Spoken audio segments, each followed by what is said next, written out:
What's up guys? Ada juga Trisna. Hai. Dan kameramen saya yang paling spesial ada Boy di sana. Halo Boy.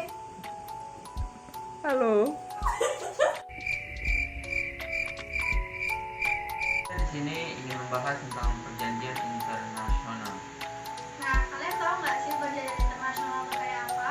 Pokoknya tonton video kita ya. Jangan lupa like, subscribe, and comment. Oke? Teman-teman, pada materi yang akan kita bahas di sini hubungan perjanjian internasional. Ada pengertian apa itu hubungan internasional menurut Renstra RI dan menurut pendapat para ahli. Kemudian di hubungan internasional juga kita akan membahas bagaimana pentingnya tujuan internasional, bentuk-bentuknya, sarana-sarananya, dan dampak mengucilkan diri dari hubungan internasional. Penasaran kan kalian seperti apa? Kita lanjut ke materi berikutnya. Teman-teman, yang pertama kita akan membahas pengertian hubungan internasional. Di sini kita akan membahas pengertiannya menurut Renstra. Renstra itu apa sih? Renstra itu adalah rencana strategi pelaksanaan politik luar negeri. Mereka berpendapat bahwa hubungan internasional adalah hubungan antar bangsa dalam segala aspeknya yang dilakukan oleh suatu negara untuk mencapai kepentingan atau tujuan dari negara tersebut. Kemudian hubungan ini dalam ensiklopedia Americana dilihat sebagai hubungan politis, ekonomi, budaya, keamanan maupun pertahanan.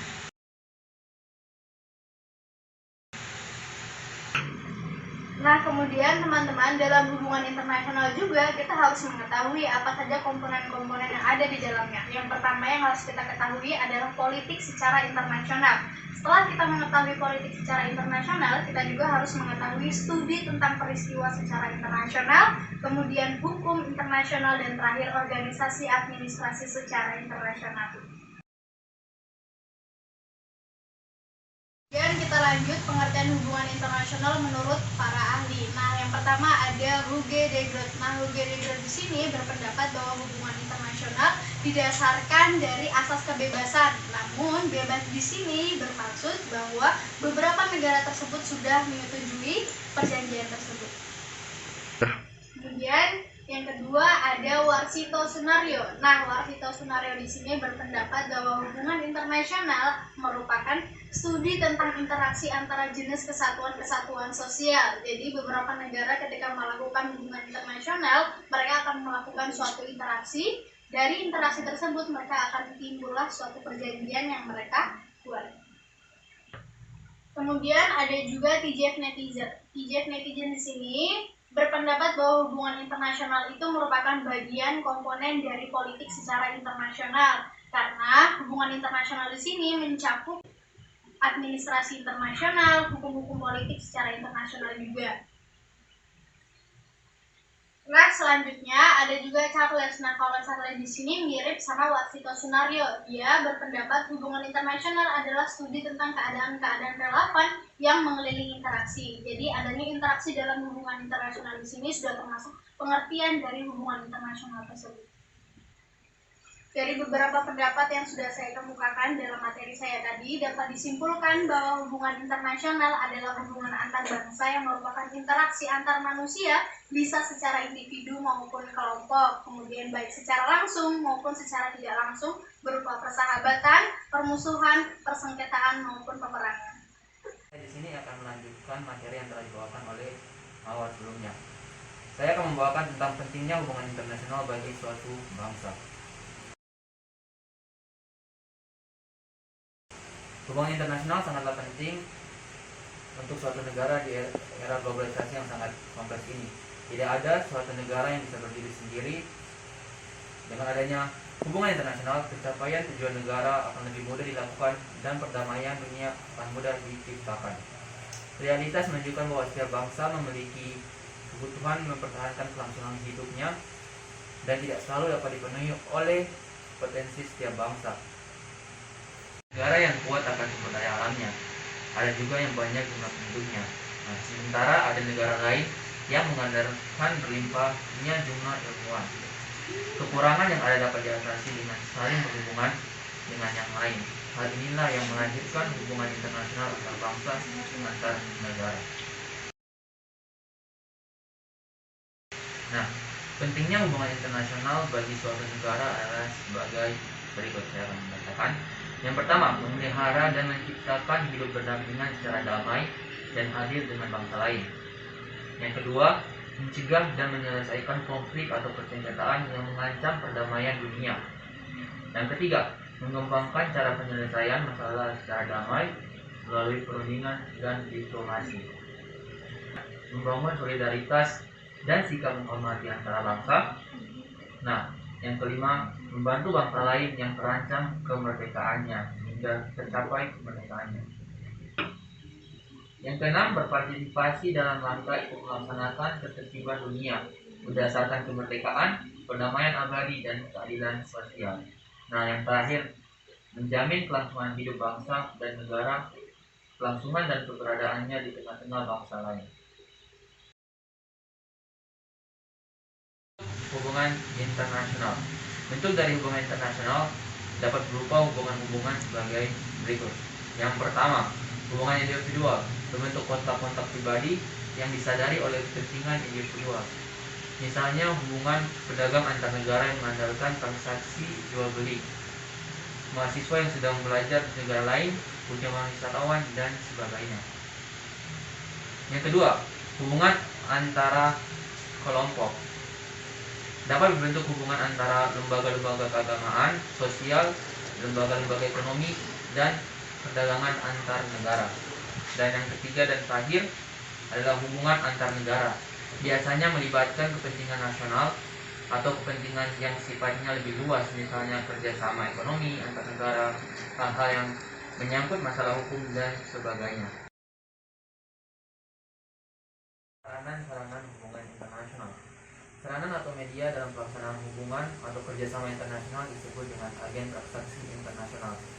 Pada umumnya, kepala negara dan menteri luar negeri lah yang mempunyai kewenangan bertindak atas nama negara atau menteri luar negeri. Oleh karena itu, perlu dibentuk badan-badan perwakilan luar negeri, yaitu sebagai berikut. Yang pertama, Departemen Luar Negeri. Dan yang kedua, perwakilan diplomatik permanen. Ketiga, perwakilan konsuler. Keempat, misi khusus. Kelima, perwakilan pada organisasi internasional. Keenam, perwakilan non-diplomatik.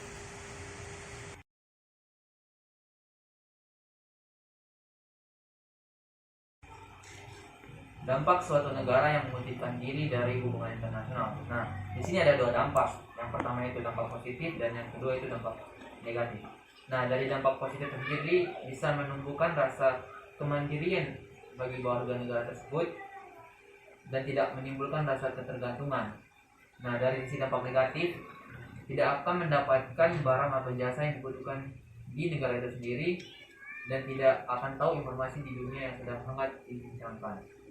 Jadi kesimpulan dalam dampak bagi negara yang memiliki diri dari hubungan internasional lebih cenderung ke dampak negatifnya bila dibandingkan dengan dampak positifnya. Oke, lanjut. Yang kedua adalah tahap-tahap perjanjian internasional. Yang pertama yaitu A. Makna perjanjian internasional. Perjanjian internasional tersusun dari dua kata, yaitu perjanjian dan internasional. Perjanjian adalah persetujuan dari beberapa pihak untuk melakukan suatu tindakan atau perbuatan hukum dalam hubungan antar bangsa. Perjanjian internasional mempunyai kedudukan sangat penting karena merupakan salah satu sumber hukum internasional, yang dimana menurut pasal 38 ayat 1 Statuta Mahkamah Internasional menyatakan perjanjian internasional merupakan sumber utama dari sumber-sumber hukum internasional lainnya. Lalu, ada beberapa pengertian yang dikemukakan oleh para ahli. Yang pertama adalah Profesor Dr. Mokhtar Kusuma Atmaja yang menyatakan bahwa perjanjian internasional adalah perjanjian yang diadakan antar bangsa yang bertujuan untuk menciptakan akibat-akibat hukum tertentu. Yang kedua ada Oppenheimer Lauterbach yang menyatakan bahwa perjanjian internasional adalah suatu persetujuan antar negara yang menimbulkan hak dan kewajiban di antara pihak-pihak yang mengadakannya. Yang ketiga ada Guy Schwarzenberg yang menyatakan bahwa perjanjian internasional adalah suatu persetujuan antara subjek-subjek hukum internasional yang menimbulkan kewajiban-kewajiban yang mengikat dalam hukum internasional. Perjanjian internasional dapat berbentuk bilateral maupun multilateral. Subjek-subjek hukum dalam hal ini selain lembaga-lembaga internasional juga negara-negara. Yang keempat, ada Konferensi Wina tahun 1969 yang menyatakan bahwa perjanjian internasional adalah perjanjian yang diadakan oleh dua negara atau lebih yang bertujuan untuk mengadakan akibat-akibat hukum tertentu. Dalam arti etis normatif, setiap subjek pembuat perjanjian hendaknya secara moral dan hukum benar-benar bertanggung jawab terhadap apa yang dilakukannya. Yang kelima, ada pendapat Academy of Sciences of USSR yang menyatakan suatu perjanjian internasional adalah suatu perjanjian yang dinyatakan secara formal antara dua atau lebih negara-negara mengenai pemantapan, perubahan, atau pembatasan daripada hak-hak dan kewajiban mereka secara timbal balik. Oke, itu tadi 5 para ahli yang mengemukakan apa itu perjanjian internasional.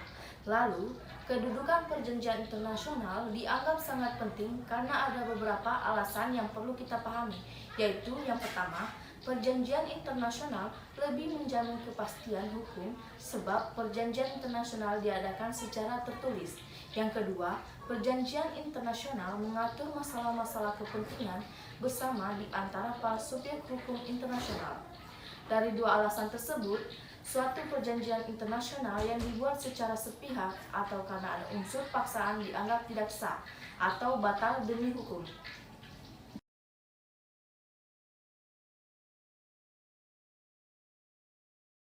Saya di sini akan melanjutkan penjelasan dari Vira.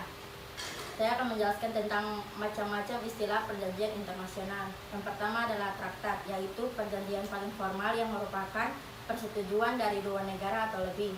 Perjanjian ini khusus mencakup bidang politik dan bidang ekonomi.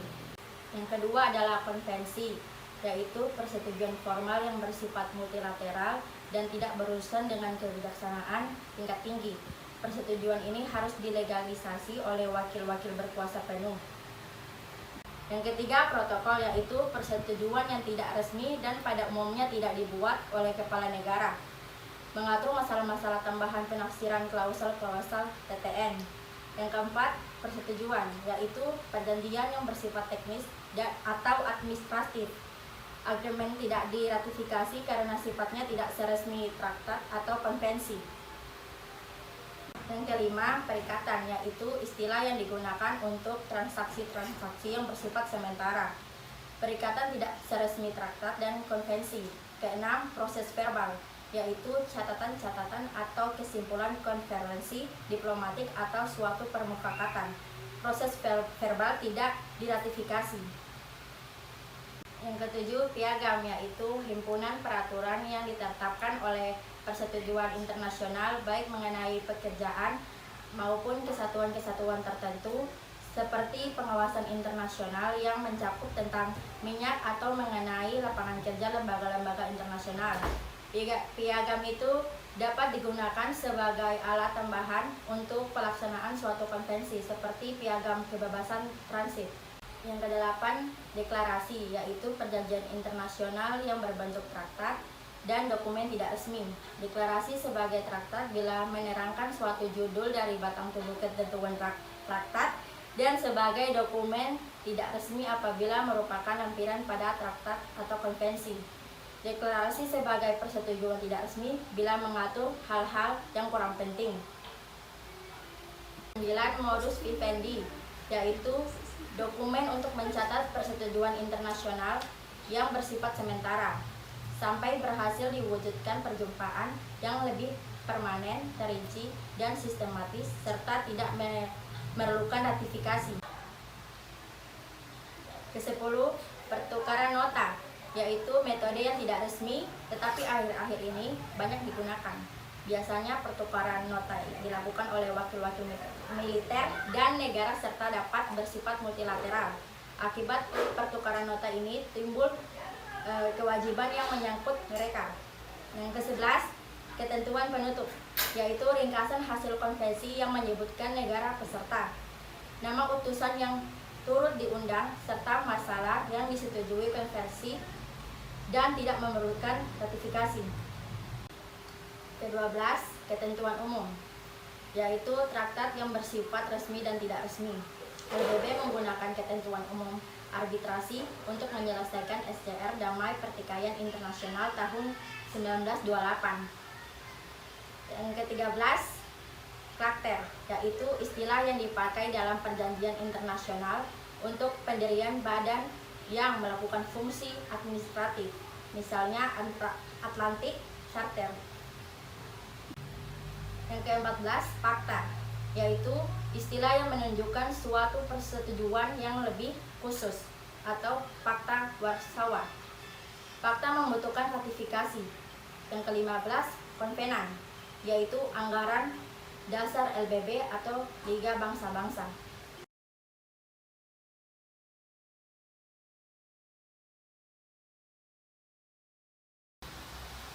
Ya, untuk melanjutkan materi sebelumnya, yaitu ke bab D, tahap-tahap perjanjian internasional. Menurut Undang-Undang Nomor 24 Tahun 2000 tentang Perjanjian Internasional, tahap-tahap perjanjian internasional mulai dari proses pembuatannya, proses bagaimana kita memikirkannya, dan proses hingga jadinya adalah sebagai berikut. A. Perpajakan. B. Perundingan. C. Perumusan masalah. D. Penerimaan. E. Penandatanganan. Dan F. Pengesahan. Kita mulai dengan tahap yang pertama, yaitu tahap perpajakan. Tahap perpajakan ini merupakan tahap awal yang dilakukan oleh kedua pihak atau lebih yang berunding mengenai kemungkinan dan untuk memungkinkan dibuatnya suatu perjanjian internasional. Kita lanjut ke tahap kedua, yaitu B, tahap perundingan. Merupakan tahap kedua untuk membahas substansi dan masalah-masalah teknis yang akan disepakati dalam perjanjian internasional, mulai dari inti, samping-sampingan, hingga masalah-masalah yang di belakang. Dan ketiga adalah C, tahap perumusan naskah.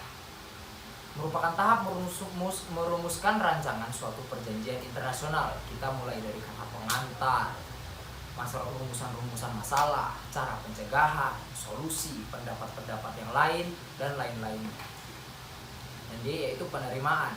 Merupakan tahap di mana untuk menerima naskah perjanjian yang telah dirumuskan dan disepakati oleh para pihak dalam perundingan bilateral.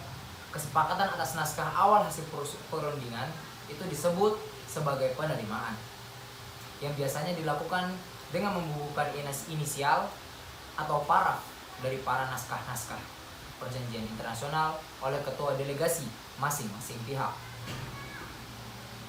Dalam perundingan multilateral, proses penerimaan atau acceptance or approval biasanya merupakan tindakan pengesahan suatu negara pihak atas perubahan perjanjian internasional. Kita lanjut. Tahap penandatanganan merupakan tahap akhir dalam perundingan bilateral untuk melegalisasi suatu naskah perjanjian internasional yang telah disepakati oleh kedua belah pihak atau lebih.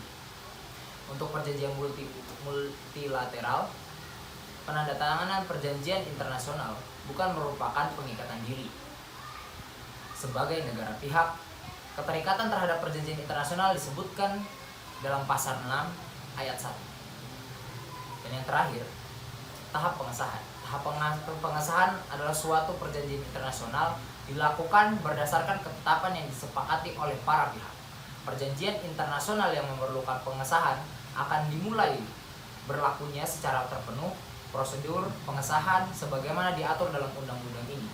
Setiap undang-undang atau keputusan presiden tentang pengesahan perjanjian internasional ditempatkan dalam lembaran negara Republik Indonesia. Pengesahan dalam undang-undang memerlukan persetujuan Dewan Perwakilan Rakyat atau biasa disebut sebagai DPR. Pengesahan dalam keputusan presiden selanjutnya diberitahukan kepada Dewan Perwakilan Rakyat atau DPR. Dan perjanjian internasional melalui undang-undang dilakukan materi perjanjian dan bukan berdasarkan bentuk dan nama atau biasa disebut sebagai nomenklatur perjanjian. Tahap-tahap menurut Konvensi Wina tahun 1969. Tahap yang pertama yaitu perundingan. Tahap yang kedua yaitu penandatanganan. Dan tahap ketiga yaitu ratifikasi.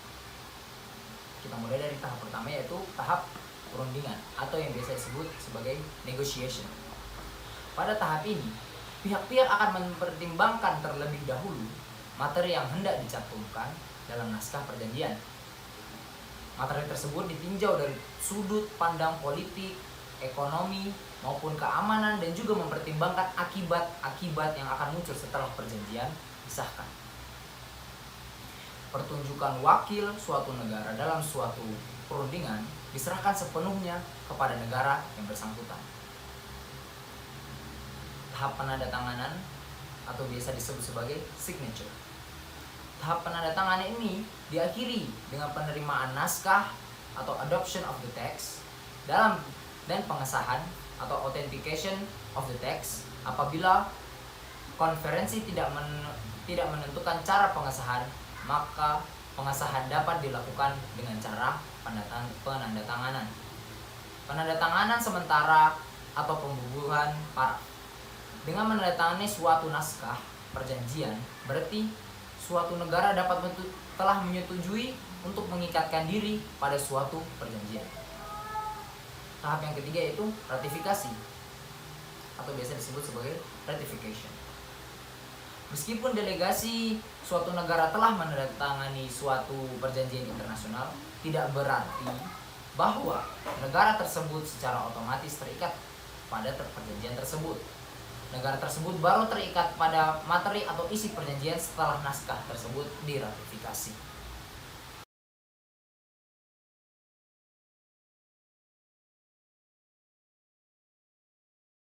Nah, sekarang kita masuk di persyaratan perjanjian internasional. Nah, ada unsur-unsur yang penting dalam persyaratan dan perjanjian internasional. Nah, yang pertama itu adalah harus dinyatakan secara resmi. Resmi di sini maksudnya berbentuk tertulis ya, kan ada juga suatu perjanjian dalam sebuah negara itu yang bersifatnya tidak tertulis. Namun resmi di sini harus berbentuk tulisan, ada materinya, ya pokoknya sesuai persyaratan resmi tersebut. Nah, dan yang kedua itu untuk bermaksud untuk membatasi, meniadakan atau mengubah akibat hukum dari ketentuan-ketentuan yang terdapat dalam perjanjian tersebut. Jadi isinya suatu perjanjian itu bisa termasuk membatasi. Membatasi di sini maksudnya nggak boleh ini, nggak boleh itu. Ada juga yang meniadakan.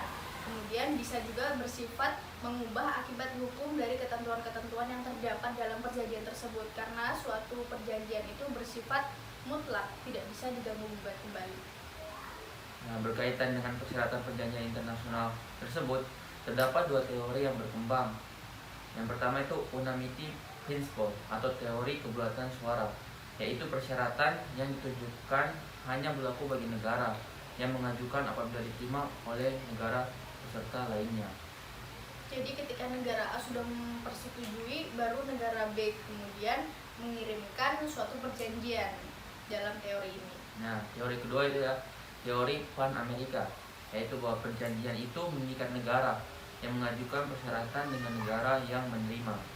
Jadi ketika negara A ini sudah menerima, baru negara B ini mengajukan suatu persyaratan. Jadi ketika belum diterima, negara yang mengajukan persyaratan dan persetujuan ini belum boleh mengajukan perjanjian tersebut.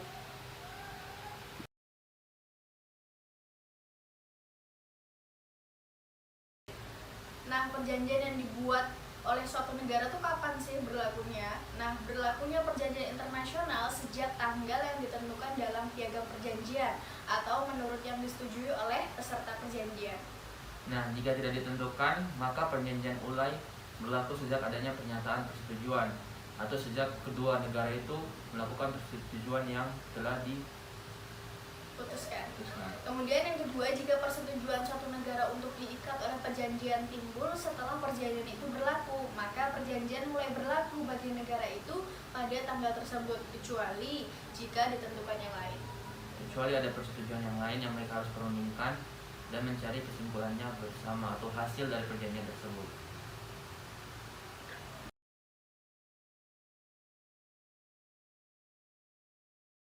Kalau tadi kita membahas kapan berlakunya perjanjian dari negara tersebut, sekarang kita membahas berakhirnya perjanjian internasional tersebut itu kapan sih? Nah, Profesor Dr. Mokhtar Kusumaja SH mengatakan bahwa suatu perjanjian berakhir karena yang pertama telah tercapai tujuan dari perjanjian internasional tersebut. Jadi ketika mereka sudah benar-benar mencapai tujuan dari perjanjian-perjanjian tersebut, maka perjanjian tersebut akan saja berakhir. Nah, dan yang kedua, masa berlaku perjanjian internasional itu sudah habis. Nah, otomatis ketika masa berlaku itu sudah habis, maka mereka harus merevisi atau mengulang hubungan kerjasama yang baru. Yang ketiga, salah satu pihak peserta perjanjian menghilang atau punahnya objek perjanjian itu. Nah, kalau memang saja dari salah satu negara itu memang sengaja untuk menggugurkan perjanjian tersebut, maka berakhirlah perjanjian itu. Nah, yang keempat, adanya persetujuan dari peserta-peserta untuk mengakhiri perjanjian itu.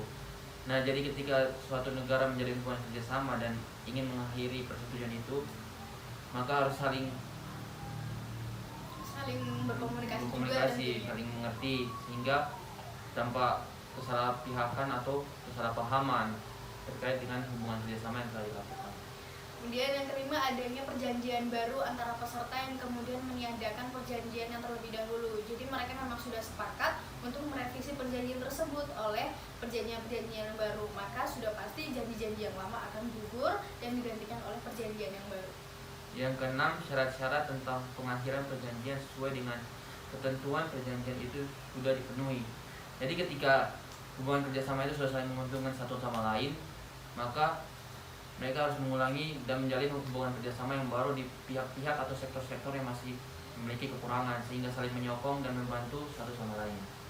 Kemudian yang terakhir, perjanjian secara sepihak diakhiri oleh salah satu peserta dan pengakhiran itu diterima oleh pihak lain. Misalkan negara A memang memutuskan untuk mengakhiri, maka negara B juga harus menyetujui alasannya seperti apa, kenapa, dan bagaimana yang akan mereka lakukan untuk seterusnya.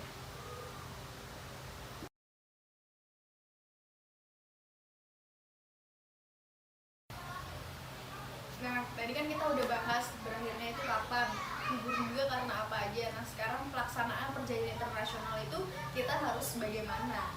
Nah, ketaatan terhadap perjanjian. Jadi yang pertama itu perjanjian harus dipatuhi atau biasa disebut juga fakta sum sepada. Pasti banget ya, adanya suatu perjanjian pasti juga harus ditaati oleh peserta maupun bangsa negara tersebut. Nah, dan yang kedua itu adalah kesadaran hukum nasional. Kalau emang sudah melakukan perjanjian secara internasional, tentunya harus memahami betul bagaimana hukum-hukum secara nasional, baru melangkah ke go internasionalnya. Nah, selain itu ada juga penerapan perjanjian internasional. Nah, yang pertama itu daya berlaku surut atau retroactivity. Nah, langsung ke yang kedua ya. Nah, yang kedua itu wilayah penerapan atau territorial scope. Dan yang ketiga perjanjian penyusul atau successive treaty. Jadi perjanjian penyusul ini misalkan suatu negara tersebut melakukan perjanjian A. Nah, ketika mereka ini tidak berhasil dengan perjanjian A, apa yang akan mereka lakukan? Nah, mereka akan menyusul dengan perjanjian yang baru atau persyaratan-persyaratan yang akan mereka revisi untuk mencapai tujuan dari negara tersebut.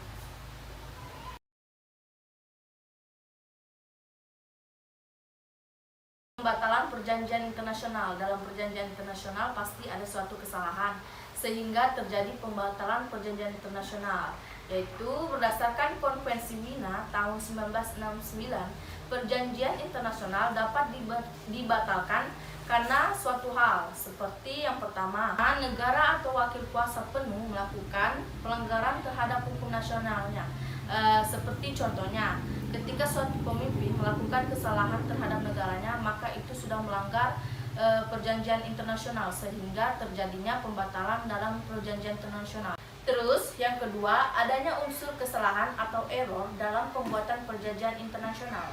Contohnya seperti jika seseorang melakukan kesalahan typo dalam pembuatan perjanjian internasional sehingga membuat kesalahpahaman antara negara A dan negara B, dan itu yang menyebabkan pembatalan perjanjian internasional. Oke, yang ketiga, adanya unsur penipuan dari negara peserta yang satu kepada negara peserta lainnya. Itu contohnya seperti kayak negara A menipu negara B sehingga perjanjian tersebut dapat dibatalkan karena adanya penipuan dalam perjanjian tersebut. Terus yang keempat, terdapat penyalahgunaan atau kecurangan melalui pelicikan atau penyuapan. Contohnya seperti jika seorang pemimpin melakukan penyuapan kepada negara B, itulah yang menjadi aspek pembatalan perjanjian internasional. Yang kelima, adanya unsur paksaan terhadap wakil suatu negara oleh wakil negara lainnya. Nah, ketika wakil negara A dan wakil negara B mengemukakan pendapatnya. Si negara A memaksa negara B untuk menerima pendapat dia, tetapi negara B tidak mau menerima pendapatnya, sehingga terjadi unsur paksaan terhadap wakil suatu negara oleh wakil negara yang lain, sehingga perjanjian tersebut termasuk pembatalan perjanjian internasional. Terus yang keenam, ada bertentangan dengan kaidah dasar hukum internasional. Contohnya seperti jika seseorang melakukan perjanjian internasional, dia tidak sesuai dengan kaidah dan hukum internasional.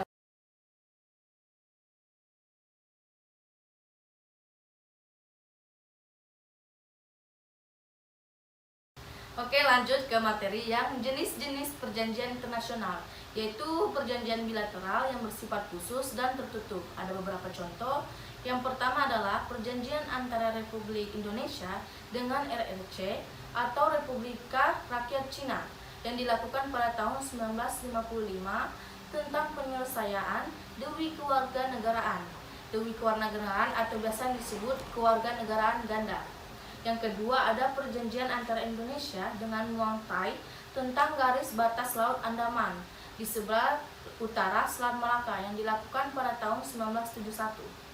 Yang ketiga, perjanjian ekstradisi antara Republik Indonesia dan Malaysia yang dilakukan pada tahun 1974. Yang keempat, perjanjian antara Republik Indonesia dan Australia mengenai pertahanan dan keamanan wilayah kedua negara pada tanggal 16 Desember 1995.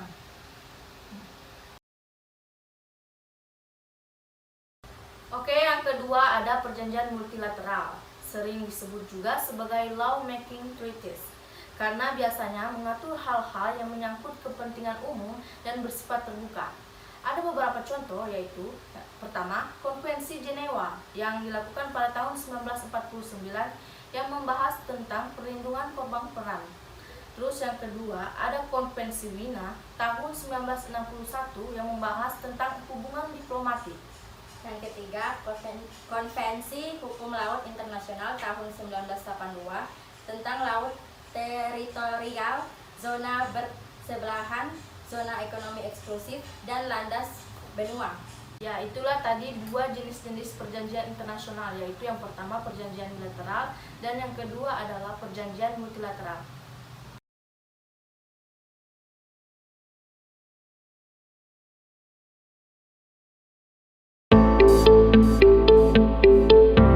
Halo sahabat Kemlu, teman-teman, apa yang ada di pikiran teman-teman kalau dengar kata janji? Apa teman-teman mendadak ingat kalau sudah bikin janji sama teman untuk makan bareng?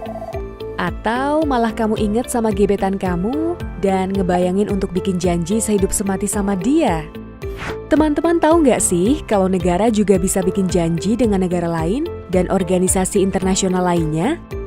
Nah, episode ini akan membahas mengenai bagaimana Indonesia sebagai negara membuat perjanjian dengan mitra sejajar lainnya yang disebut dengan perjanjian internasional. Proses pembuatannya sama seperti kalau kamu naksir orang. Kamu pasti cari tahu dulu si dia sukanya apa dan kira-kira cocok nggak sama kepribadian kamu, terus kamu deketin deh.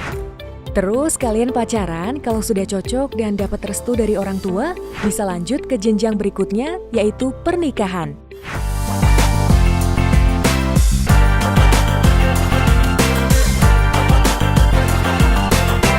Setelah di episode sebelumnya kita pernah bahas mengenai hubungan bilateral, regional, dan multilateral, maka perjanjian internasional adalah salah satu hasil hubungan baik antar negara melalui kesepakatan kerjasama yang dituangkan dalam bentuk tertulis. Contohnya kesepakatan untuk meningkatkan volume perdagangan dan arus investasi, memastikan garis batas antar negara, pemberantasan narkotika, kerjasama pendidikan dan kebudayaan, dan bahkan kerjasama kesehatan di masa pandemi COVID-19. Kenapa harus dalam bentuk tertulis? Semacam bukti bahwa pihak-pihak yang terlibat sudah sepakat dan menyetujui untuk menjalankan isi kesepakatan yang dimaksud. Terkadang perjanjian ini juga bisa berlaku dalam periode yang cukup lama loh. Misalnya lebih dari 5 tahun. Nah, perjanjian ini berfungsi semacam pengingat dan menjaga komitmen negara-negara untuk tetap merealisasikan apa yang sudah disepakati sebelumnya. Jadi sebenarnya apa sih perjanjian internasional itu? Berdasarkan Konvensi Wina 1969, perjanjian internasional adalah persetujuan yang dilakukan oleh dua negara atau lebih dengan tujuan untuk mengadakan hubungan antar negara menurut ketentuan hukum internasional. Nah, kalau menurut hukum Indonesia yang tertuang dalam Undang-Undang Nomor 24 Tahun 2000 tentang Perjanjian Internasional, suatu perjanjian bisa disebut sebagai perjanjian internasional apabila memenuhi sejumlah persyaratan, yaitu yang pertama, perjanjian ini harus disepakati antar negara atau organisasi internasional. Yang kedua, perjanjian ini harus dalam bentuk tertulis, tidak bisa hanya lisan saja. Yang ketiga, perjanjian tunduk pada ketentuan hukum internasional. Yang keempat, menimbulkan hak dan kewajiban para pihak yang terlibat. Nah, nama perjanjian internasional bisa macam-macam, tergantung kesepakatan para pihak. Ibaratnya, kamu bisa manggil pacar kamu Ayang atau Beb ya, tergantung kesepakatan kalian berdua. Teman-teman mungkin pernah dengar mengenai istilah MOU. MOU atau Memorandum of Understanding sebenarnya adalah salah satu nama perjanjian internasional. Nah, beberapa bentuk-bentuk perjanjian yang sering digunakan antara lain persetujuan atau agreement atau treaty. Ini adalah perjanjian yang bisa bersifat bilateral, regional, ataupun multilateral, dan hal yang disepakati sifatnya spesifik. Misalnya mengenai perpajakan, perlindungan cagar budaya, atau pemberantasan korupsi. Sedangkan kalau MOU atau memorandum, saling pengertian itu biasanya bersifat bilateral dan mengedepankan unsur persahabatan antar dua negara. Contohnya seperti MOU tentang peningkatan kapasitas di bidang teknologi dan promosi perdagangan. Ada juga LOI atau Letter of Intent yang merupakan dokumen yang menunjukkan keinginan para pihak untuk membentuk perjanjian yang lebih kuat ke depannya. Jadi bisa saja berawal dari LOI dan berujung di agreement. Jadi berawal dari pertemanan berujung di pelaminan. Teman-teman, kita tidak bisa sembarangan loh dalam menyusun perjanjian internasional. Kita harus selalu mengedepankan kepentingan nasional kita. Kita juga harus memastikan bahwa pihak-pihak yang terlibat kedudukannya sama dan saling menguntungkan satu sama lain. Dan yang tidak kalah penting, perjanjian internasional ini tidak boleh bertentangan dengan hukum nasional para pihak dan hukum internasional yang berlaku. Nah, teman-teman harus tahu kalau tidak sembarang orang bisa menandatangani perjanjian internasional. Di Indonesia, yang memiliki kewenangan untuk menandatangani perjanjian internasional adalah Presiden dan Menteri Luar Negeri. Selain keduanya, harus memiliki surat kuasa yang dinamakan full power. Lantas, bagaimana tahapan dalam pembuatan perjanjian internasional? Tahap pertama adalah penjajakan dulu. Di tahap ini, negara menjajaki potensi kerjasama yang dapat ditempuh dengan pihak lain dan apakah sudah sesuai dengan kepentingan nasional para pihak. Setelah penjajakan, kamu masuk ke proses perundingan. Di tahap inilah di mana diplomat-diplomat saling berjuang bernegosiasi di meja perundingan untuk merumuskan pasal atau ketentuan perjanjian yang tentunya menguntungkan negaranya. Kamu juga pasti sering berunding dengan ayang kamu mau jalan-jalan kemana di akhir pekan. Nah, ini lebih sulit. Hasil negosiasi tersebut dirumuskan dalam bentuk tertulis. Tahapan ini biasanya disebut sebagai drafting process atau perumusan. Jika kedua belah pihak sepakat dengan perumusan tersebut, artinya kedua belah pihak dapat menerima draft perjanjian tersebut. Setelah semua disetujui, perjanjian ini kemudian ditandatangani.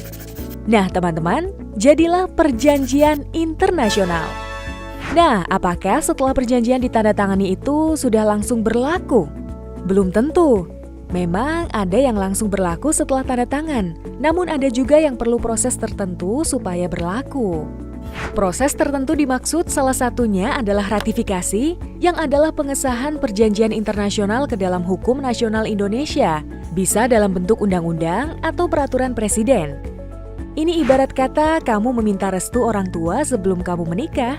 Kalau disetujui baru kamu bisa lanjut deh.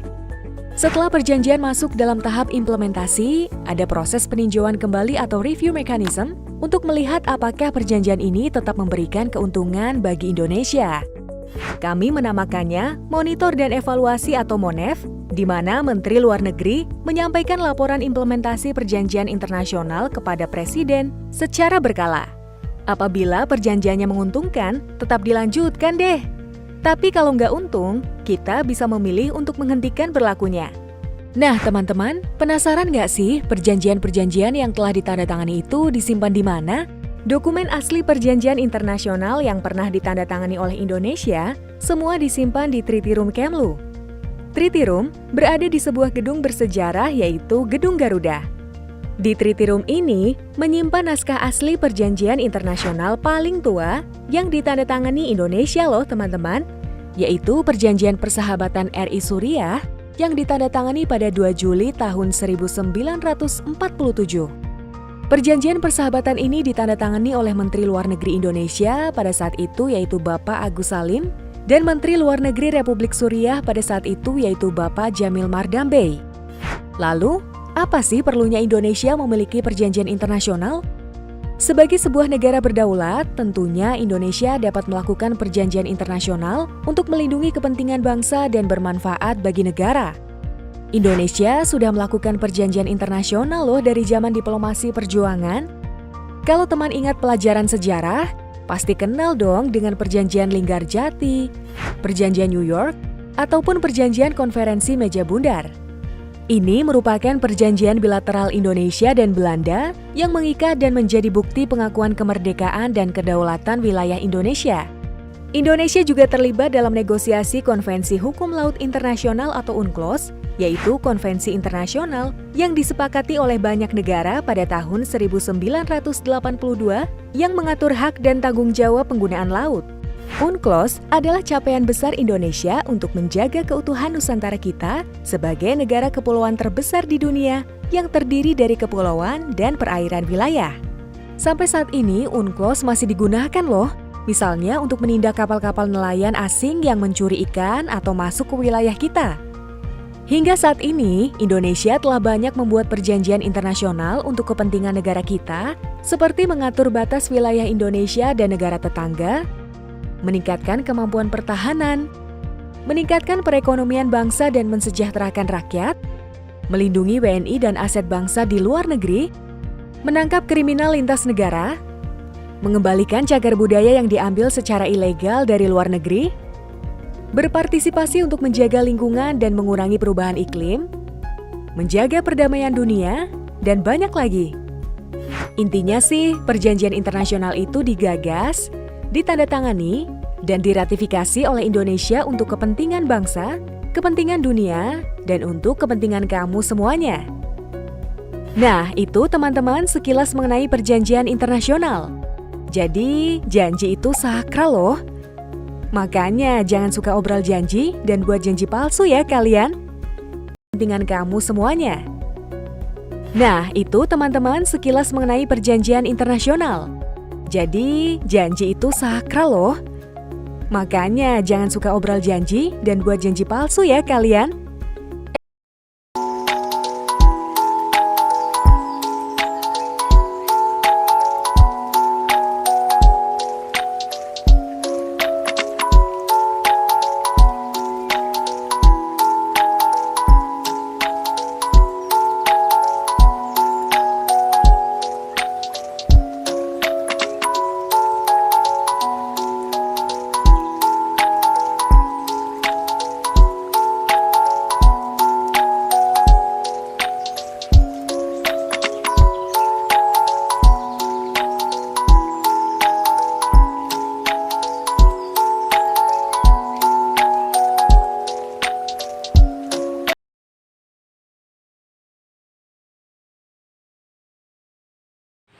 Oke, bismillahirrahmanirrahim. Assalamualaikum warahmatullahi wabarakatuh. Selamat pagi semuanya. Nah, kalau kalian lihat, kalian bisa tahu dong jas yang sekarang saat ini saya pakai itu dari kampus mana? Saya dari kampus Universitas Pendidikan Muhammadiyah Sorong. Kalian tahu nggak sih kampus itu di mana? Nah, kampus itu terletak di Jalan Malabele Aimas, Sorong, Papua Barat. Kampus ini termasuk kampus yang cukup terkenal di kalangan putra maupun putri sekitaran Sorong maupun luar negeri. Nah, ada juga nih salah satu rekan teman saya yang berdomisilikan di luar Indonesia, tepatnya di Kamboja. Nah, dari orang luar negeri aja tertarik untuk menambah ilmu di Universitas Pendidikan Muhammadiyah Sorong. Lalu apa kabar kalian yang berdomisilikan di Sorong? Ayo, mari masuk Universitas Pendidikan Muhammadiyah Sorong. Nah, kampus ini berdiri pada 2004. Di usianya yang tergolong muda, Sekolah Tinggi Keguruan dan Ilmu Pendidikan atau STKIP Muhammadiyah Sorong yang kini beralih menjadi Universitas Pendidikan Muhammadiyah Sorong atau UI Muda. Pada tahun 2017 dinobatkan oleh Kemendikti sebagai perguruan tinggi terbaik di Papua dan Papua Barat dari 65 perguruan tinggi negeri dan swasta. Kemudian dengan beralihnya status tersebut sejak Juli 2018, Uni Muda yang terletak di Kabupaten Sorong ini mengukuhkan komitmennya untuk memberikan pendidikan yang terbaik bagi putra-putri bumi Cendrawasih. Bagi Rektor Uni Muda Sorong, Bapak Rustam Haji, tuntutan dan kebutuhan pendidikan Muhammadiyah Sorong dan Papua secara umum semakin tinggi dan beragam. Pemenuhan satu bidang studi tidak lagi memadai untuk menjawab tantangan yang dihadapi masyarakat saat ini. Oke, sebelum kita lanjut ke hal yang lebih dalam lagi, kita masuk kepada visi dan misi Uni Muda Sorong ya. Nah, kampus ini bervisikan menjadi universitas kelas dunia atau World Class University berbasis tourismpreneur pada tahun 2037. Menarik banget ya. Kemudian, kampus ini juga bermisikan yang pertama menyelenggarakan pendidikan tinggi yang bermutu dan berwawasan global berbasis tourismpreneur.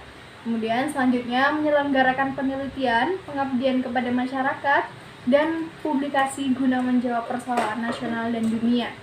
Kemudian yang ketiga, mengembangkan jiwa kewirausahaan yang berbasis tourismpreneur sesuai dengan bidang keilmuan. Yang keempat, menjalin kerjasama lintas sektor dengan pemerintah maupun pihak lain dalam skala nasional maupun internasional. Kemudian melaksanakan tata kelola yang bersinergi di setiap lini dengan prinsip profesionalitas dan humanis.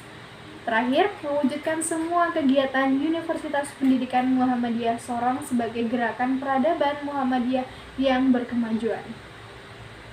Nah, tahu nggak sih teman-teman, di Indonesia sendiri hanya ada 8 universitas yang ditunjuk secara khusus oleh Kemendikti untuk menyelenggarakan pendidikan profesi guru daerah atau TYT.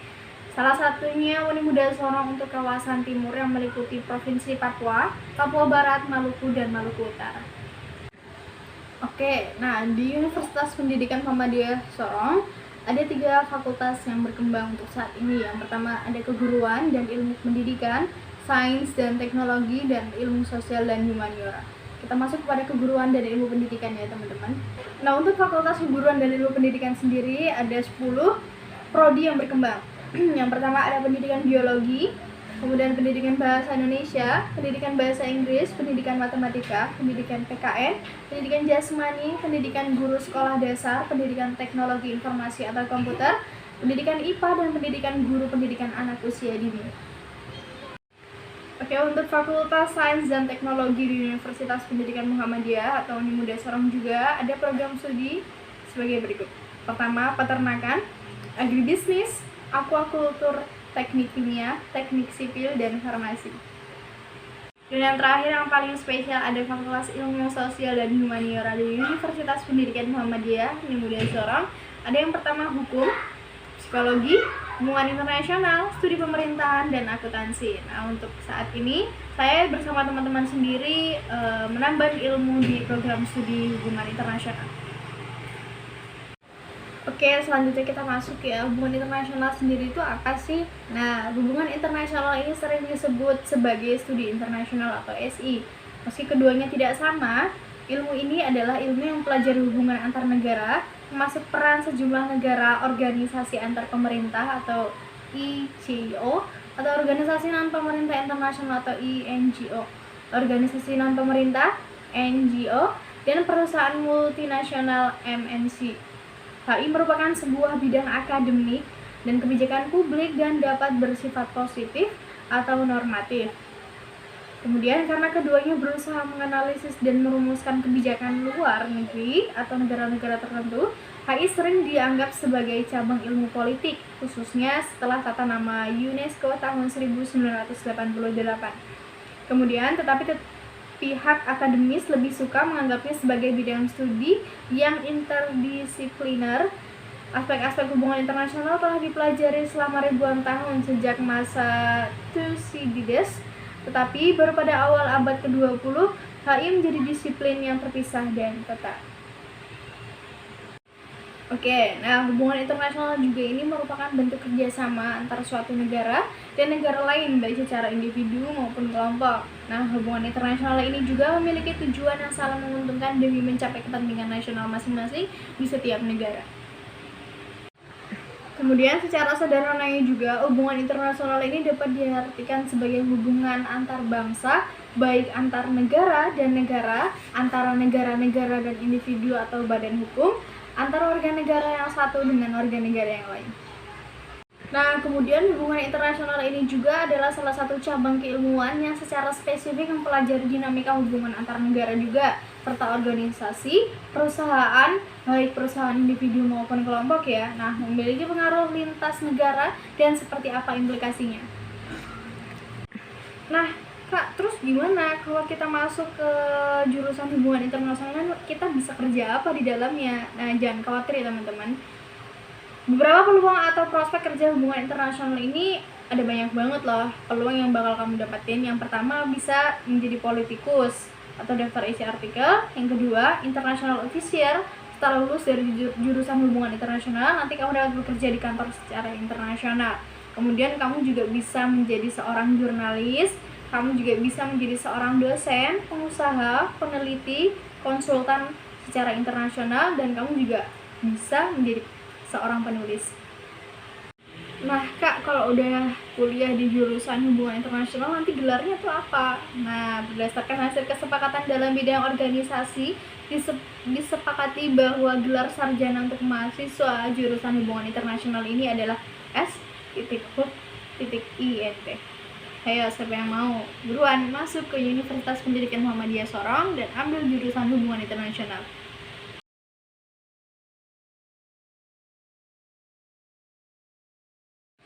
Nah, agar bisa go public atau go internasional, nah mahasiswa HI di sini harus ngapain sih? Nah, yang pertama, mahasiswa jurusan hubungan internasional ini tentunya harus bisa menguasai sangat dalam untuk bahasa Inggris, karena seperti yang kita ketahui, bahasa Inggris ini adalah bahasa yang sangat formal dan banyak digunakan oleh beberapa negara. Nah, bahasa Inggris juga ini adalah merupakan bahasa internasional di dunia yang digunakan untuk berkomunikasi dengan negara-negara lain. Nah, anak jurusan hubungan internasional ini juga harus bisa mengikuti lomba-lomba individu maupun secara kelompok. Adanya kemauan dan kemampuan diri dalam mengikuti berbagai lomba, baik secara nasional, lambat laun akan menjadi kemampuan itu untuk mengikuti lomba-lomba yang secara internasional. Kemudian, anak jurusan HI juga harus mengikuti seminar-seminar atau secara yang baik dan memukakan untuk mengajarkan siswa cara presentasi yang baik.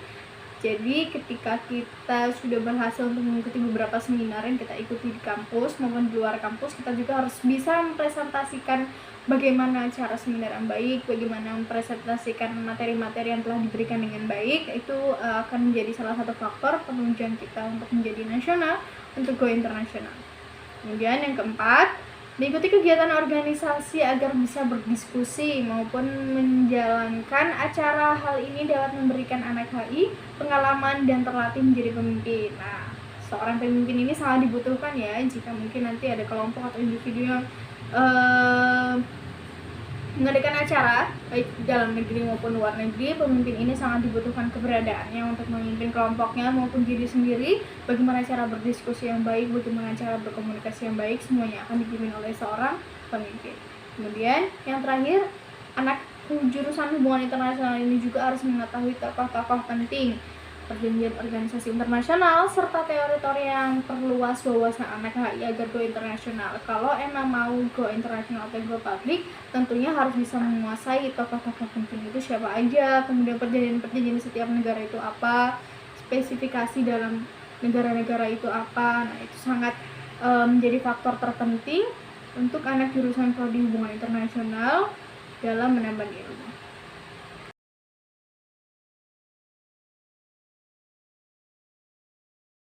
Oke, sesuai dengan cita-cita saya ingin menjadi salah satu anggota UNICEF. Sehingga saya mengambil jurusan hubungan internasional di Universitas Pendidikan Muhammadiyah Sorong. Alasan saya yang pertama adalah karena saya ingin merubah dan memperbaiki sistem yang ada di Indonesia agar kita bisa meningkatkan pelayanan, perlindungan kita terhadap warga negara kita yang ada di negara asing dengan cara menjadi diplomat atau bekerja di bagian diplomat luar negeri. Terus alasan saya yang kedua adalah karena hubungan internasional memiliki prospek kerja yang cerah, bisa jadi negosiator, diplomat, peneliti, politisi, jurnalis, dan wartawan, serta translator, dosen, guru, dan aktivis non-governmental organization, dan masih banyak yang lainnya. Jadi alasan pertama saya memilih jurusan hubungan internasional karena saya tertarik dengan dunia internasional, yang dimana kita dapat mempelajari interaksi antara suatu negara dengan negara lainnya. Kita juga dapat membahas isu-isu internasional, politik, dan bahkan bisnis internasional. Nah, selain itu juga saya sangat tertarik untuk dapat kerja di luar negeri, sehingga jurusan hubungan internasional ini bisa menjadi fondasi awal saya dalam mencapai tujuan saya. Karena hubungan internasional ini memiliki prospek kerja yang sangat baik dan bagus. Alasan terakhir saya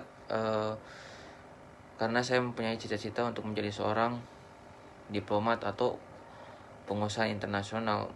Makanya itu saya memilih hubungan internasional di Unimuda dengan harapan melalui jurusan hubungan internasional di Unimuda saya dapat mengembangkan potensi-potensi yang ada di diri saya, sehingga saya dapat mewujudkan cita-cita saya ke depannya. Alasan saya memilih jurusan hubungan internasional di Unimuda Sorong karena yang pertama, Unimuda Sorong adalah satu-satunya universitas yang menyediakan jurusan hubungan internasional yang ada di Papua Barat. Yang kedua, karena menurut saya jurusan ini sangat keren, di mana bisa mempelajari tentang politik luar negeri, bahasa asing, dan juga banyak hal yang bisa dipelajari di jurusan ini. Terus saya ingin meningkatkan kemampuan bahasa asing saya seperti bahasa Inggris, bahasa Arab, dan juga bahasa yang lainnya. Karena di jurusan ini kita akan mempelajari tentang berbagai macam bahasa.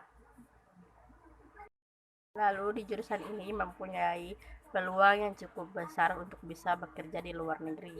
Karena saya mempunyai mimpi untuk bisa bekerja di luar negeri. Itulah alasan mengapa saya memilih jurusan hubungan internasional yang ada di Unimuda Sorong.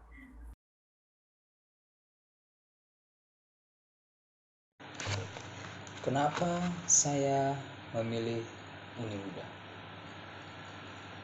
Unimuda adalah satu-satunya kampus di Papua Barat, salah satu universitas Muhammadiyah yang swasta kelasnya di Papua Barat yang pertama kali untuk membuka prodi hubungan internasional yang merupakan jurusan yang saya minati.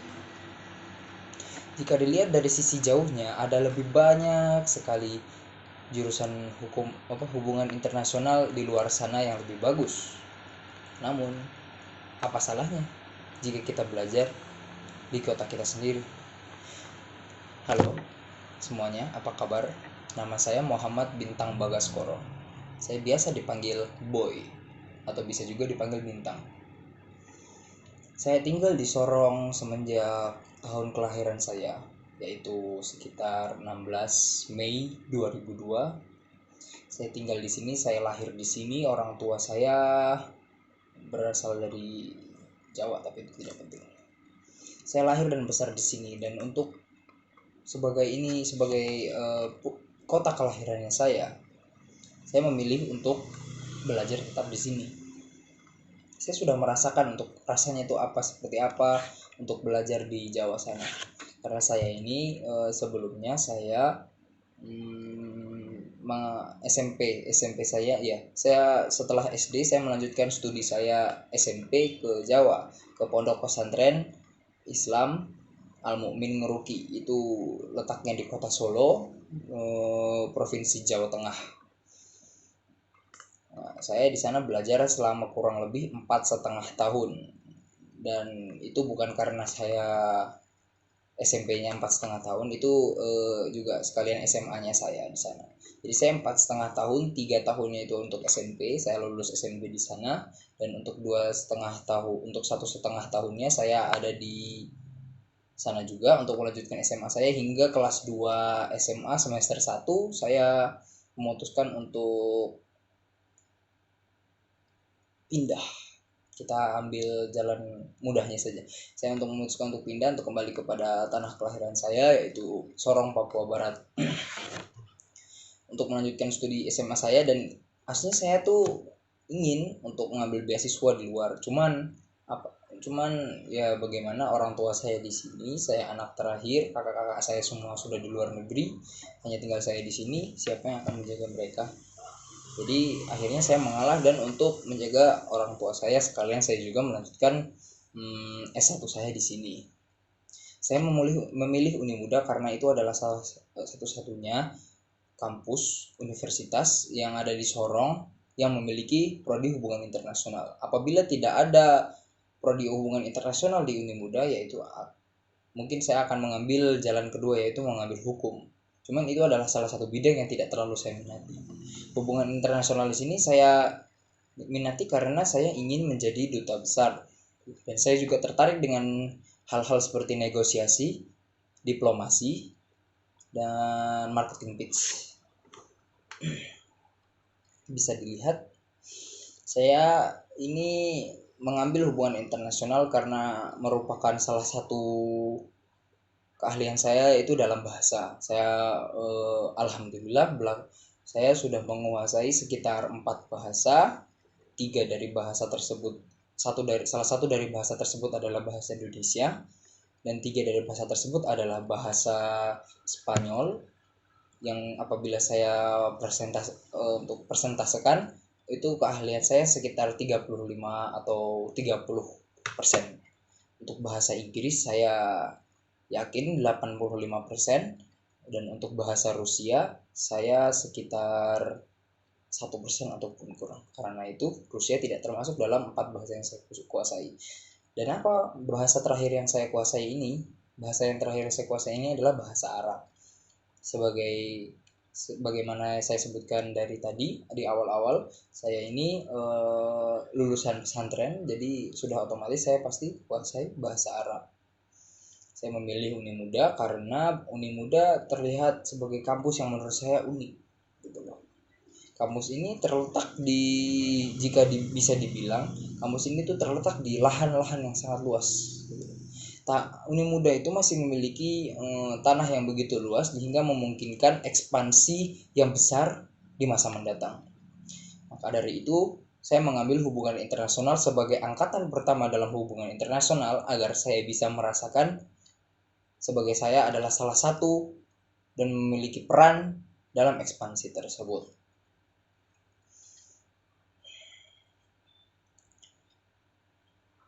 Untuk dari ilmu hubungan internasional ini sendiri saya lebih sukai karena di dalamnya itu membahas berbagai macam ilmu pemerintahan, berbagai macam strategi, berbagai macam cara untuk berdiplomasi, untuk melahirkan keunggulan-keunggulan bangsa dan Nusantara sebagai diplomat ulung ataupun duta besar yang ulung juga. Dan apabila saya lulus dari Unimuda dan apabila saya membawa impact yang besar, saya akan berusaha untuk memberikan banyak sumbangsih kepada negara saya tercinta Indonesia, NKRI harga mati. Saya ingin memberikan sumbangsih terbesar kepada negara saya. Negara kita ini dikenal sebagai negara yang kaya, mulai dari sumber daya hingga ketenaga kerjaannya. Namun, yang kurang dari negara kita itu adalah cara untuk mengorganisasi atau mendevelop sumber daya tersebut. Dan juga kurangnya, jika saya boleh mengatakan ini, kurangnya kejujuran. Indonesia merupakan Indonesia ini masuk ke dalam daftar 10 negara paling terkorup di dunia.